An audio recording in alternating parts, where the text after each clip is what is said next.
Assalamualaikum warahmatullahi wabarakatuh. Apa kabar sobat sekalian? Semoga baik-baik saja. Jumpa lagi di channel Dialgo. Kali ini kita akan membahas tips kesehatan yang ada di sekitar kita, yaitu terkait masalah diet dan ini terkait juga masalah asupan makanan yang menyebabkan perut buncit ya.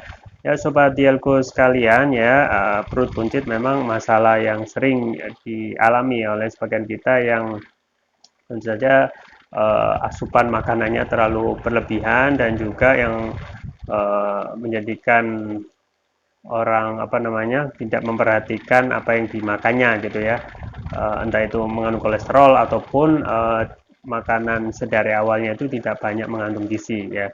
Nah, perut buncit ini kadang memang biasa diatasi oleh sebagian orang dengan melakukan aktivitas rutin olahraga gitu ya. Tetapi kadang seseorang itu permasalahannya tidak selesai karena satu hal ya tidak konsisten untuk melanjutkan olahraga untuk mencapai targetnya minimal untuk menurunkan berat badan sekilo 2 kilo atau sesuai dengan target yang diinginkan. Nah, perut buncit ini memang menjadi hal yang sangat tricky ya untuk apa namanya kita harus menaruh perhatian ya karena banyak sekali apa namanya efek ketika kita itu perut kita menjadi buncit. Di antara masalah yang sudah akan menghampiri tentu saja adalah masalah kolesterol yang akan naik dan juga apa namanya diabetes ya, hypertensi ya dan penyakit jantung. Nah, kita akan bahas kali ini adalah 7 penyebab perut buncit yang tidak disadari yang biasa dilakukan sehari-hari ya.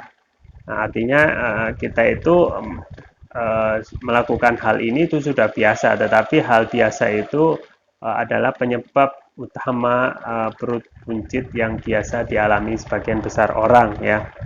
Nah, perut buncit itu dikenal dengan istilah medis obesitas abdominal ya. Nah, kondisi ini tuh membuat seseorang menyimpan kelebihan lemak tubuh di sekitar perut ya.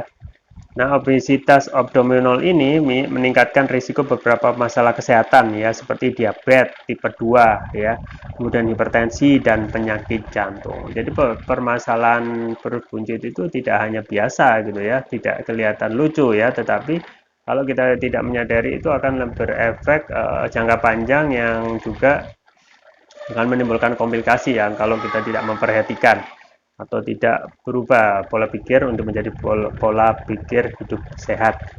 Penyebab pertama perut buncit yang sering tak disadari adalah sering tidur ya.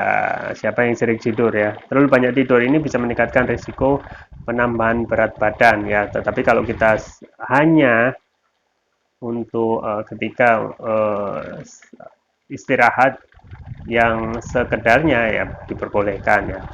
Dan penelitian itu menunjukkan orang yang tidur lebih dari 8 jam memiliki lemak perut yang banyak hingga berisiko terhadap sejumlah penyakit kronis. Yang kedua adalah penyebab perut buncit yang tak disadari adalah merokok ya. Mengutip dari Medical News Today, kebiasaan merokok ternyata memberikan pengaruh buruk terhadap pembentukan lemak perut ya.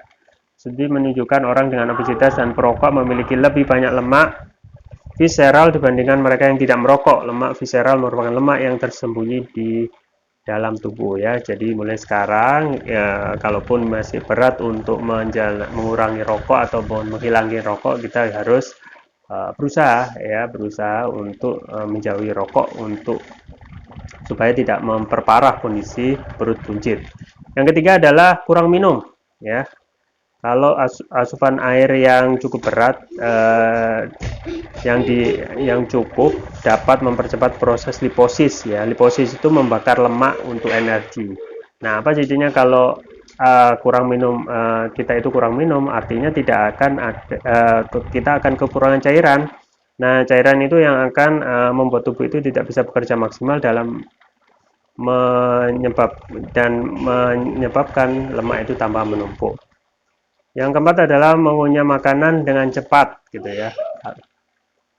Penyebab perut buncit selanjutnya adalah mengunyah makanan terlalu cepat. Nah, ini bisa membuat seseorang itu bisa dengan mudah mengalami penambahan berat badan. Kebiasaan mengunyah dengan cepat membuat makanan menjadi kurang halus saat masuk ke lambung. Hal itu membuat lambung harus bekerja ekstra keras dalam memecah makanan. Jadi harus santai aja untuk mengkonsumsi makanan itu, supaya benar-benar terpecah dan sampai lambung itu bisa nanti kalaupun ada zat sisanya itu langsung dibuang melalui usus gitu ya. Yang kelima adalah penyebab perut buncit yang tidak disadari adalah makan sambil menonton TV gitu ya. Dan makan sambil menonton TV itu memang kadang melupakan ya hal yang enak dan melupakan karena bisa disambut dengan aktivitas yang lain, misalnya makan makan makanan yang kita suka gitu ya, makan keripik ya, makan gorengan sambil lihat TV. Kan memang lihat TV itu kalaupun sudah suka itu bisa akan melupakan waktu ya, bisa melakukan waktu yang lain, bisa juga melupakan waktu untuk mandi dan lain sebagainya. Maka harus dikontrol ketika makan sambil menonton TV. Yang keenam adalah makan malam terlalu larut. Ya, kebiasaan makan terlalu larut itu juga bisa membuat perut jadi buncit. Makan dalam porsi banyak jelang waktu tidur bisa mempengaruhi kerja metabolisme jadi tidak maksimal ya. Jadi alih-alih itu alih-alih tidur membakar kalori, yang terjadi justru menimbun lemak kalori ya. Dan memang disarankan kita sebelum tidur ya, memberi jeda antara waktu makan dan waktu tidur setidaknya selama 2 sampai 3 jam. Artinya kalau kita tidur jam 9 berarti jam 6 itu terakhir kita makan. Kalau kita tidur jam 8 atau jam 10 berarti ya berikan jam 7 malam kita itu terakhir makan. Yang terakhir adalah mudah bosan ya. Nah, ini juga faktor yang tidak disadari dapat menimbulkan perut buncit ya. Penelitian menemukan rasa bosan kerap membuat seseorang mengalihkan perhatian ke makanan. Akibatnya asupan makanan tidak terkontrol. Nah, ini. Jadi awalnya itu ketika bosan ya, tidak ada hal yang bisa dilakukan, atau bahasa sekarang ini adalah lagi gabut. Ketika lagi gabut seseorang itu bisa saja mengarahkan kebosanan dan ketidakadaan kegiatan dengan kegiatan yang tidak terkontrol ya, bisa saja makan, dan kalau makan yang tidak terkontrol itu bisa bahaya. Ya, itu tadi ya sobat sekalian ya, memang kalau kita melihat dengan kondisi sekarang yang selepas kita adanya lockdown ya, adanya jaga jarak dan PPKM, itu kan tidak ada aktivitas fisik yang berarti ya, dan itulah yang salah satu juga menyebabkan kita kurang bergerak. Makanya 7 faktor tadi itu harus menjadi hal yang bisa perhatian kita agar kedepannya kita bisa lebih menjaga, karena apapun yang terjadi terhadap kesehatan kita itu adalah investasi yang akan kita panen ya pada akhir waktu kita ya. Dan juga yang paling penting adalah bagaimana kita menjaga kesehatan setiap hari agar tetap fit, imunitas tubuh kita fit dengan terus mengkonsumsi propolis ya. Propolis yang saya rekomendasikan ada TPR atau Turkish Propolis Rugia ya. Ini mempunyai banyak sekali manfaat dan mempunyai keunggulan, diantaranya adalah sudah mempunyai nanoteknologi. Apa itu nanoteknologi? Teknologi yang dapat meningkatkan kelarutan dan penyerapan oleh tubuh ya, jadi dapat mempercepat penyembuhan terhadap penyakit. Kemudian juga ada rupiah ya, juga ada rupiah yang otomatis lengkap. Kemudian apa saja manfaat dari Turkish Propolis Rugia ini? Antara lain dapat mengatasi masalah penyakit non medis ya. Kemudian penyakit berat lain misal kolesterol, asam urat ya, diabetes, stroke ya, luka ringan, batuk, pilek, tumor ya, mah, kanker ya.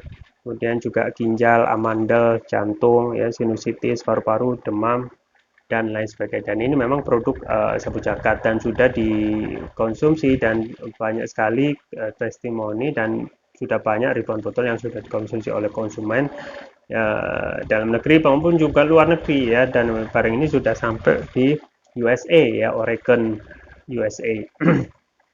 Dan kemudian varian yang selanjutnya adalah TPR atau Turkish Propolis Rugia Brand ya. Manfaatnya untuk memberikan nutrisi pada otak, kemudian dapat meningkatkan konsentrasi, Membantu pemulihan stroke, kemudian dapat membantu proses pertumbuhan pada anak dan remaja, meningkatkan stamina, gangguan migrain, ya, keluhan vertigo, sakit kepala, stres, kepala pening, meningkatkan kecerdasan pada anak dan remaja, memudahkan anak remaja menghafal pelajaran.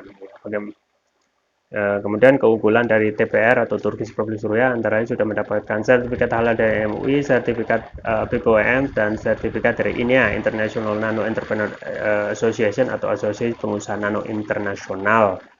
Pemakaiannya cukup mudah, tinggal meneteskan TPR ini sesuai berat badan tubuh, ya. Kalau berat badan tubuh itu 70 kilo, berarti 7 tetes, dikonsumsi 2 kali, pagi dan malam. Untuk terapi berat, penyakit berat itu bisa 3 kali, pagi, siang, dan malam. Kami juga membuka peluang bisnis bagi Anda yang ingin bergabung untuk berbisnis dan berjualan TPR, ya, bisa langsung bergabung di komunitas Kapapreneur dengan minimal pembelian 3 botol TPR itu dengan harga khusus 630.000 dengan hemat 120.000. Anda sudah dapat mendapatkan bimbingan bisnis full dan lengkap. Jadi ada 2 manfaat. Pertama, dapat merekomendasikan TPR, yang kedua dapat menambah penghasilan.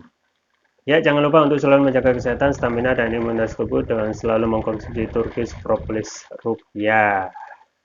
Link pembelian ada di deskripsi atau bisa kunjungi toko online kami di Elko, di Tokopedia atau Shopee. Ya, itu yang bisa saya sampaikan. Semoga bermanfaat. Jangan lupa like, share, dan subscribe. Sampai jumpa lagi. Wassalamualaikum warahmatullahi wabarakatuh.